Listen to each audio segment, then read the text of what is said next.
सुनील अपनी पत्नी के साथ अमेरिका में रहता था। जब उसकी बूढ़ी माँ अकेली इंडिया में रहती थी, उसकी बूढ़ी माँ हमेशा उसकी बाट देखती रहती थी कि मेरा बेटा मुझे लेने आएगा।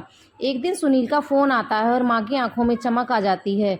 बेटा कहता है, माँ मैं कल इंडिया आ रहा हूँ, तुम अपना सामान तैयार रखना, हम तुम्हें अमेरिका ले आएंगे। माँ की तो खुशी का ठिकाना ही नहीं रहा। आखिर इतने सालों बाद उसका बेटा 6 साल बाद लौट कर आ रहा है। 5 दिन बाद सुनील घर आया। माँ ने बहुत प्यार किया, खाना बनाया मनपसंद और बेटे को खिलाया। सुनील ने माँ को बताया, हमें जल्द ही वापस जाना है, उसे ज़्यादा दिन की छुट्टी नहीं मिली है, इसलिए अपना सामान बांध लो और कल ही हम ये घर बेच देंगे। तो माँ ने कहा, बेटा घर किस लिए बेचना? उसने कहा, माँ जब यहाँ रहना ही नहीं है तो घर का क्या करेंगे, इसकी मेंटेनेंस कौन करेगा, हम तो अमेरिका चले जाएंगे ना। अब माँ वहीं पे हम खुशी से रहेंगे।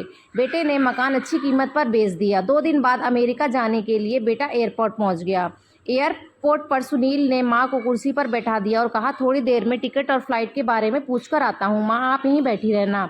1 घंटा बीत गया लेकिन सुनील नहीं आया। तभी एयरपोर्ट के कर्मचारी ने बूढ़ी माँ को बैठे हुए देखा तो पूछा, माँ जी आप किससे मिलने आई हैं? माँ ने कहा, मेरा बेटा टिकट और फ्लाइट के बारे में पूछने गया है, उसी का इंतज़ार कर रही हूँ, हम अमेरिका जा रहे हैं ना आज।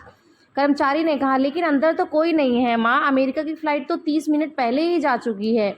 ये सुनकर माँ के पैरों से जानो ज़मीन ही खिसक गई हो। माँ की आंखों के आंसू रुक ही नहीं रहे थे। वह जान गई कि मेरे बेटे ने मुझे धोखा दे